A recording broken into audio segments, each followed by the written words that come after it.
चले next news देखते हैं। अगली न्यूज़ डिस्कस करने के पहले थोड़ा सा आपको कंटेक्स्ट दे देता हूँ। अभी आपको पता ही है कि कुछ दिनों पहले ही 26/11 का जो एक मास्टरमाइंड है जिसका नाम है तहव्वुर राणा, उसको हम लोग यूनाइटेड स्टेट्स ऑफ अमेरिका से एक्स्ट्राडिट कर अपने देश में लेकर आए हैं और अब उसके ऊपर मुकदमा चलाया जा रहा है। तो अब जब ये तहव्वुर राणा को यूएसए वालों ने भारत भेज दिया, उसके बाद से फिर ये सवाल उठने लगा कि अब बाकी भी जो देश हैं जहाँ पे भारत से क्राइम कर गए हुए लोग बैठे हुए हैं या फिर भारत के खिलाफ क्राइम करने वाले लोग बैठे हुए हैं, इनको भी एक्स्ट्राडेट करके हम लोग लेकर आए। तो ये जो डिमांड्स अब एकदम से उठने लगी हैं, तो जैसे मेहुल चोकसी करके एक डायमंड बिजनेसमैन था, वो पंजाब नेशनल बैंक से आपका फ्रॉड करके भागा है। इस तरीके के और भी जो आपके केसेस वगैरह हुए हैं, तो इस सब को लाने का जो आपका पूरा प्रोसीजर है उसके बारे में हमारे सुप्रीम कोर्ट के एक रिटायर्ड जस्टिस हैं, उन्होंने कमेंट किया है और भी काफ़ी सारी बातें बताई हैं, तो उसको हम लोग डिस्कस करेंगे। ये जो न्यूज़ है ये मेंस के पॉइंट ऑफ व्यू से बहुत काम की है। एक्स्ट्रेडिशन वगैरह भारत में इतना मुश्किल से क्यों हो पाता है, क्यों दूसरे देश जो है हमारे देश से भागे हुए अपराधियों को या फिर अगर हमारे खिलाफ कोई अपराध करके वहाँ पर रह रहा है तो हमको आसानी से नहीं देते हैं, इन सारी चीज़ों को हम लोग इस न्यूज़ में समझेंगे।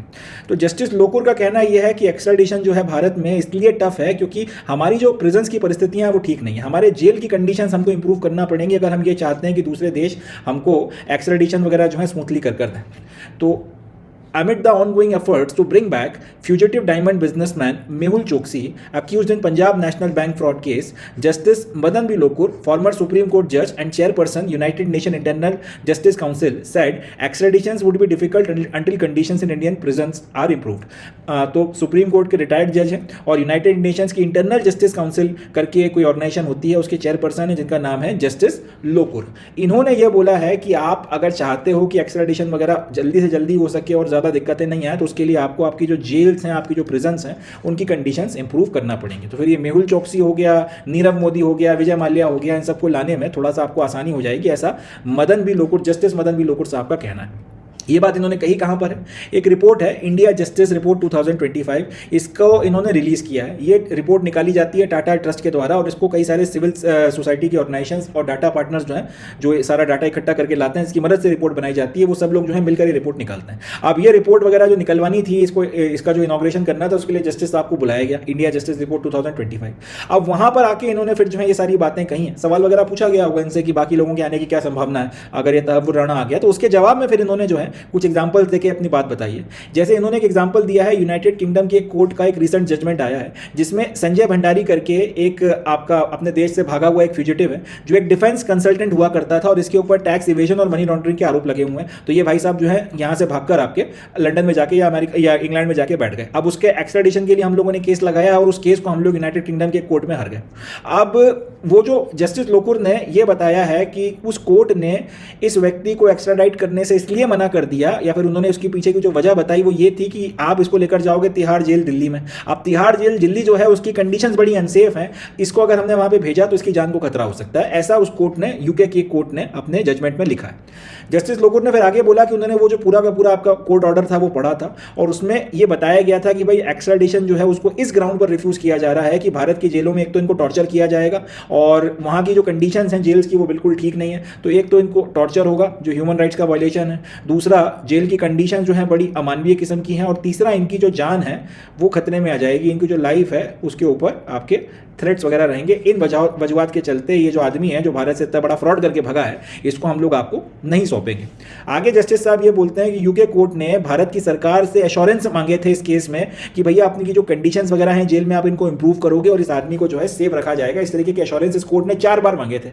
चारों बार भारत सरकार ने एक जवाब जो है बिना लाग लपेट के दे दिया, एक ही तरीके का जवाब दे दिया और उसमें कोई एश्योरेंस वगैरह ज्यादा देने की कोशिश करी नहीं कि हाँ हम लोग आपकी बातों का ध्यान रखेंगे, फलाना दिखाना। एक बार ले आते बात की बात है, फिर देखा जाता, मगर वहां पे भी अपने वही जो बाबू लोग हैं उन्होंने एक ही जैसे जवाब 4 बार दिए, तो उन्होंने उठा के फिर ये बोला कि भैया कोर्ट ने फिर ये बोला कि यहाँ पे कंडीशंस ठीक नहीं है और ये लोग तो हमारी बातों का जवाब भी ढंग से नहीं दे रहे हैं, तो फिर बेहतर है कि हम लोग इसके एक्स्ट्राडिशन की जो आपकी अपील है इसको खारिज कर दें। साथ ही साथ उस कोर्ट ने कुछ एग्जांपल्स भी कोर्ट कर दिए। एक जगतार जोहल करके कोई आदमी था, उसके केस को उन्होंने कोर्ट किया जिसकी इंडियन जेल में जो है मौत हो गई थी। साथ ही साथ एक तिल्लू ताजपुरिया करके आदमी था, उसका भी जो है तिहाड़ में मर्डर हो गया था, उसका भी एग्जाम्पल कोर्ट कर दिया और उसके बेसिस पर बोल दिया कि ये जो आपका संजय भंडारी है जो भागा हुआ है टैक्स एविजन और मनी लॉन्ड्रिंग के आरोप में, इसको हम लोग इंडिया नहीं भेजेंगे क्योंकि मोस्ट प्रोबेबली इसको या तो आप निपटा दोगे, नहीं निपटाया तो मार मार के इसको जो है आप यूँ कह सकते हैं मार मार कर इसकी आप हालत खराब कर दोगे।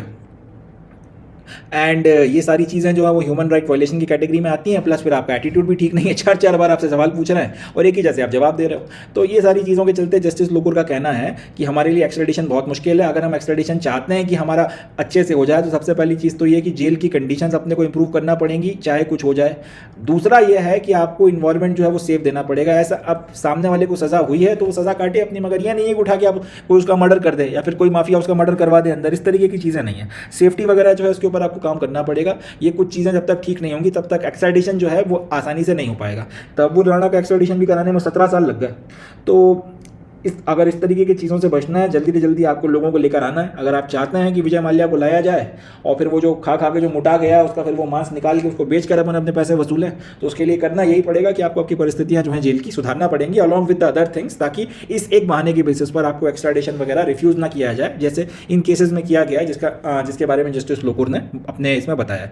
तो मीन्स वगैरह में इसको कोट किया जा सकता है, ह्यूमन राइट्स वगैरह पे कहीं पे अगर आपको कुछ लिखना है तो वहाँ पे बताया जा सकता है। और अपने बाबू लोग कितने महान हैं कि चार चार बार एक ही बात जो है वही की वही फाइल रिपीट कर देते हैं। उस पर अपने तो खैर चलो चल जाता है, मगर यूके की कोर्ट कैसे चढ़ गई और उसने अपना कितना नुकसान कर दिया, इसको भी आप एग्जाम्पल के तौर पर कोट कर सकते हैं। That's it from this news. आगे बढ़ते हैं, देखते हैं सर।